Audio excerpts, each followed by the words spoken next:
ಯಾಕೆ ಆ ರಸೂಲರನ್ನು ನಾವು ಪ್ರೀತಿಸುತ್ತೇವೆ ಅಂದರೆ, ಯಾಕೆ ನಾವು ಮಾದರಿಯಾಗಿ ಪ್ರವಾದಿಯವರನ್ನ ಸ್ವೀಕಾರ ಮಾಡುತ್ತೇವೆ ಅಂದರೆ, ಜಂಜಾಟದ, ಗೊಂದಲದ, ಆತಂಕದ, ಸಂಘರ್ಷದ ಈ ಜಗತ್ತಿಗೆ ಒಂದು ದಾರಿದೀಪ, ಒಂದು ಬೆಳಕು, ಅದು ಪ್ರವಾದಿ ಮುಹಮ್ಮದ್ ರಸೂಲುಲ್ಲಾಹಿ. ಜಮೀನೋ ಜಮಾನ್ ತುಮಾರೇ ಲಿಯೇ. ಈ ಜಮಾನ್, ಜಮೀನ್ ಎಲ್ಲವೂ ಕೂಡ ಆ ಪ್ರವಾದಿಯವರಿಗೆ ಶರಣಾಗುತ್ತದೆ. ಜಗತ್ತು ಅಸೂಯೆಯಿಂದ ತುಂಬಿದೆ, ದ್ವೇಷದಿಂದ ತುಂಬಿ ತುಳುಕುತ್ತಾ ಇದೆ. ಜಗತ್ತು ಸ್ವಾರ್ಥ ಲೋಕವಾಗಿ ಬಿಡುತ್ತಾ ಇದೆ. ಈ ಸ್ವಾರ್ಥದಿಂದ, ಈ ಅಸೂಯೆಯಿಂದ, ಈ ದ್ವೇಷದಿಂದ ಹೊರಬರಬೇಕಾದರೆ ಲಕದ್ ಕಾನ ಲಕುಂ ಫೀ ರಸೂಲಿಲ್ಲಾಹಿ ಉಸ್ವತುನ್ ಹಸನ, ಅದು ಪ್ರವಾದಿಯವರ ಅತ್ಯುತ್ತಮವಾದಂತಹ ಆ ಮೌಲ್ಯಗಳ ಜೀವನ, ಅದನ್ನು ನಾವು ಅರಿತುಕೊಳ್ಳಬೇಕಾಗಿದೆ. ನಾವು ಏನನ್ನು ಆಲೋಚಿಸುವೆಯೋ ಅದಕ್ಕೆ ವಿರುದ್ಧವಾಗಿರುವ ಪ್ರವಾದಿಯವರ ನಿಲುವು. ಕಸಕಡ್ಡಿಗಳನ್ನ ತಲೆ ಮೇಲೆ ಹಾಕಿದರೆ ಅದೇ ಮನೆಗೆ ಹೋಗಿ ಏನಾಯಿತು ಮಗು ಅಂತ ಕೇಳುವ ಮನಸ್ಸು. ಅದೇ ಖಡ್ಗವನ್ನು ಎತ್ತಿದರೆ ಆ ವ್ಯಕ್ತಿಗೆ ದ್ವೇಷ ಬರುವಂತಹ ಸಂದರ್ಭದಲ್ಲಿ ಅವರಿಗೆ ಪ್ರೀತಿಯನ್ನು ತೋರುವಂತಹ ಆ ಪ್ರವಾದಿಯವರ ಸಂದೇಶ. ಹಾಗೆ ಎಲ್ಲ ಕಾಲದಲ್ಲಿಯೂ ಕೂಡ ಪ್ರಸ್ತುತವಾಗಿರುವಂತಹ ಪ್ರವಾದಿಯವರ ಆ ಸಂದೇಶ. ಆದ್ದರಿಂದಲೇ ಈ ಕಾಲದಲ್ಲಿ ನಮ್ಮೊಳಗಿನ ಹೃದಯ ವೈಶಾಲ್ಯತೆಯನ್ನು ಮೆರೆಯಬೇಕಾದರೆ, ನಾವು ಪರಸ್ಪರ ಅರಿತುಕೊಳ್ಳಬೇಕಾದರೆ, ನಾವು ಪರಸ್ಪರ ಸೌಹಾರ್ದತೆಯನ್ನು ಮೂಡಿಸಬೇಕಾದರೆ ನಮ್ಮಲ್ಲಿ ಇರಬೇಕಾದಂತಹ ಅತ್ಯಮೂಲ್ಯವಾಗಿರುವಂತಹ ಸಂಗತಿ ಏನೆಂದರೆ, ನಾವು ನಮ್ಮನ್ನು ಅರಿತುಕೊಳ್ಳುವುದಾಗಿದೆ.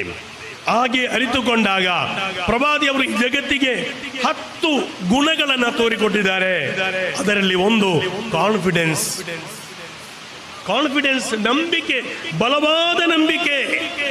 ಖದೀಜಾ ಬಿಬಿ ರಲಿಯಲ್ಲಾಹು ತಆಲಾ ಅನ್ಹಾ ಪ್ರವಾದಿಯವರು ನಡುಗುತ್ತಿರುವಾಗ ನೀವೇನು ಹೆದರಬೇಡಿ, ನೀವು ಸೋಲುವುದಿಲ್ಲ ಅನ್ನೋ ಧೈರ್ಯ ಕೊಡುವಂತಹ ನಂಬಿಕೆ. ಹಾಗೆ ಎರಡನೆಯದು ಇಂಟೆಗ್ರಿಟಿ, ಸಮಗ್ರವಾದ ವ್ಯವಸ್ಥೆ ಪ್ರವಾದಿಯವರದು. ಮಹಬ್ಬತೆ ರಸೂಲ್, ಪ್ರವಾದಿಯವರ ಸ್ನೇಹ. ಮೂರನೆಯದು ಹಾನೆಸ್ಟಿ, ಪ್ರಾಮಾಣಿಕತೆ. ಲಾ ಯಖ್ದುಲ್ಲಾಹ್, ಅಲ್ಲಾಹನು ಸ್ವೀಕಾರ ಮಾಡುವುದು. ಇಲ್ಲ ಮಾ ಕಾನ ಖಾಲಿಸ, ಶುದ್ಧವಾಗಿರುವುದಲ್ಲದೆ ಅಲ್ಲಾಹನು ಇಷ್ಟಪಡುವುದಿಲ್ಲ, ಸ್ವೀಕಾರ ಮಾಡುವುದಿಲ್ಲ. ನಾಲ್ಕನೆಯಾಗಿ ಕ್ಲಾರಿಟಿ, ಪ್ರವಾದಿಯವರ ಸಂದೇಶದಲ್ಲಿ ಸ್ಪಷ್ಟತೆ ಇದೆ. ಸ್ಪಷ್ಟತೆ ಅಂದರೆ ಈ ಜಗತ್ತಿನ ಗೊಂದಲದಲ್ಲಿ ಅದಕ್ಕೊಂದು ಪರಿಹಾರವಿದೆ. ವಿವರಣೆಯನ್ನು ನಾನೀಗ ಮಾಡುತ್ತಾ ಇಲ್ಲ. ಪ್ರವಾದಿಯವರು ವಿವಾಹ ನಡೆಸದೆ ಉಳಿಯಲಿಲ್ಲ, ಬ್ರಹ್ಮಚಾರಿಯಾಗಿ ಉಳಿಯಲಿಲ್ಲ. ಅದೇ ಇಬಾದತ್ತು ಕಮ್ಮಿಯೂ ಆಗಲಿಲ್ಲ. ಸ್ಪಷ್ಟತೆ ಇದೆ, ಬದುಕಿನ ಬಗ್ಗೆ ಸ್ಪಷ್ಟತೆ ಇದೆ. ಐದನೆಯದಾಗಿ ಎಂಪತಿ, ಸಹಾನುಭೂತಿ.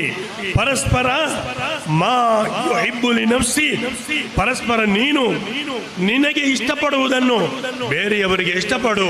ಇದು ನನ್ನ ಸಂದೇಶ, ಪ್ರವಾದಿಯವರ ಸಂದೇಶ. ಆದ್ದರಿಂದ ನಮ್ಮಲ್ಲಿ ಸಹಾನುಭೂತಿ ಬೇಕು. ಆರನೆಯದಾಗಿ ಕಮಿಟ್ಮೆಂಟ್, ಬದ್ಧತೆ ಅನ್ನುವುದನ್ನು ತೋರಿಕೊಟ್ಟರು.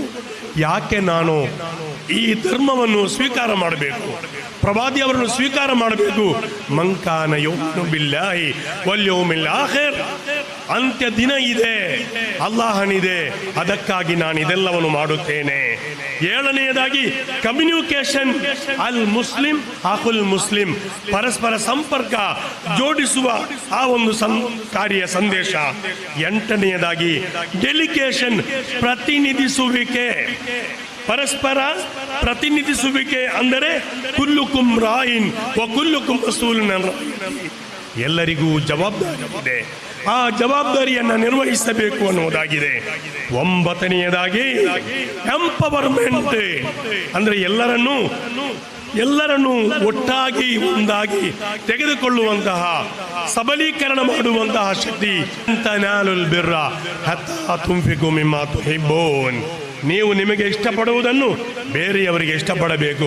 ಹತ್ತನೆಯದಾಗಿ ಕ್ರಿಯೇಟಿವಿಟಿ, ಸೃಜನತೆ, ಬದಲಿಸುವ ಶಕ್ತಿ. ಅಂದರೆ ಕೆಡುಕು ಇದ್ದರೆ ಅದಕ್ಕೆ ವಿರುದ್ಧವಾಗಿ ಒಳಿತನ್ನು ಮಾಡುವ, ನಾಶಕ್ಕೆ ಬದಲಾಗಿ ವಿಕಾಸವನ್ನು ಕೊಡುವ, ಬೆಂಕಿಗೆ ಬದಲಾಗಿ ಬೆಳಕನ್ನು ಕೊಡುವ ಆ ಪ್ರವಾದಿಯವರ ಸಂದೇಶ. ಇಲ್ಲಿ ನಾನು ಮುಂದಿಟ್ಟಂತಹ 10 ವಿಚಾರಗಳು. ಜಗತ್ತಿನಲ್ಲಿ ಯಾವುದೇ ವ್ಯಕ್ತಿ ಕೂಲಂಕುಷವಾಗಿ ಪ್ರವಾದಿಯವರನ್ನು ಹುಡುಕುವುದಾದರೆ, ಪ್ರವಾದಿಯವರ ಬಗ್ಗೆ ಕಲಿಯುವುದಾದರೆ 10 ವಿಚಾರಗಳನ್ನು ಪೂರೈಸಿ ಎಲ್ಲದಕ್ಕೂ ಜವಾಬನ್ನ, ಉತ್ತರವನ್ನ ಕೊಡುವಂತಹ ವಿಚಾರ ಪ್ರವಾದಿಯವರ ಆ ಸಂದೇಶದಲ್ಲಿ ಇದೆ. ಆದ್ದರಿಂದಲೇ ಜಗತ್ತು ಪ್ರವಾದಿಯವರ ಕಡೆ ದೃಷ್ಟಿ ಹಾಯಿಸುತ್ತಾ ಇದೆ, ಪ್ರವಾದಿಯವರ ಕಡೆ ತಿರುಗುತ್ತಾ ಇದ್ದಾರೆ.